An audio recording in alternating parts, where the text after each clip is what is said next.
Yellow. Alright, Fiat update. We're working on getting a title. I figured it'd be some setbacks, some struggles,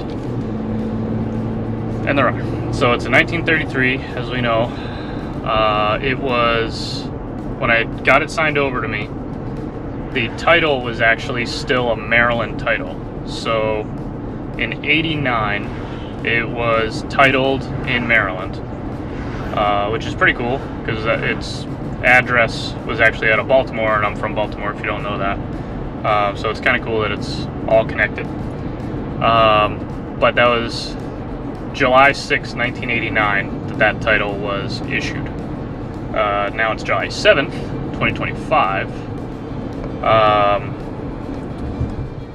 So it's been a little bit. That was the last known registration of the vehicle. Since then, it was sold to a dealership in Virginia Beach. And then after that, they never titled it, never registered it, nothing. They sold it to Gardner, who's the individual who I ended up buying it from. He's passed on, but the family sold it to me. It was his. He purchased it for $2,000 in 1995.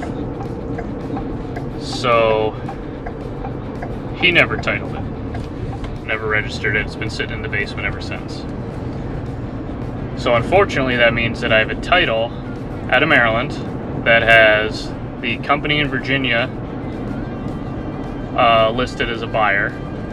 Then actually Gardner's wife listed as a buyer from them, and then me listed on the bottom of it. So it's got four owners technically listed on the title, which I figured was going to cause some problems, and it did. So I went to the RMV. They told me no dice. In Massachusetts, you have 12 days to title a vehicle that you bought, I guess, because they want to get their tax money out of it. So Gardner never titled it. So it's been untitled for 30 years, which means there's a penalty and interest. And I can't get a title. So luckily the RMV people were very nice. They were able to work with me. They told me to go back, have the wife of the owner, since the owner's passed on, apply for a clean title. They're gonna have to pay taxes, they're gonna have to pay the penalties, everything like that. So I'm gonna take care of the payments on all that, just because they're doing all this to move on from things. I bought the car for $1,000, and it turns out the penalties and fees and everything to get a clean title in her name comes out to $1,300 and change.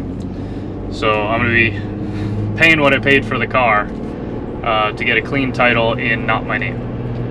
Then in 3 to 6 weeks, that title will then get mailed to her, in which case we can sign that title over to me. Then I'll have to go back to the RMV to get it titled in my name, and that'll be $100 because we're gonna do a gift form and everything like that, since I'm paying all the extra for the taxes. So yeah, that's where we stand right now. So it's 1 o'clock in the afternoon. I got to the RMV for 8 a.m. this morning. I'm up in Ashby running to get a signature from the owner's wife, to then go back to the RMV, which is a good 35-40 minute ride, to go sit in line back there and hopefully get out of there by 6. So it'll be a full day of RMV, and then I'll do it again in 3 to 6 weeks. So, but it's okay. It's all part of the fun. We will get it done. We will get it on the road. And see you for the next update.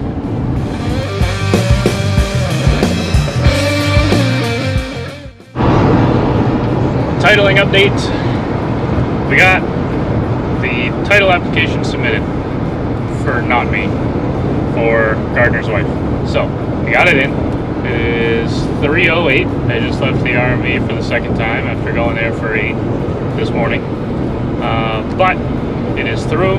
$1,300 paid in back taxes and fees and whatever to get a title in her name, and then now hopefully we'll get that in 3 to 6 weeks, and I'll be able to title it in my name. So now it is just get to wrenching and hopefully not break stuff. So, but progress is being made slowly.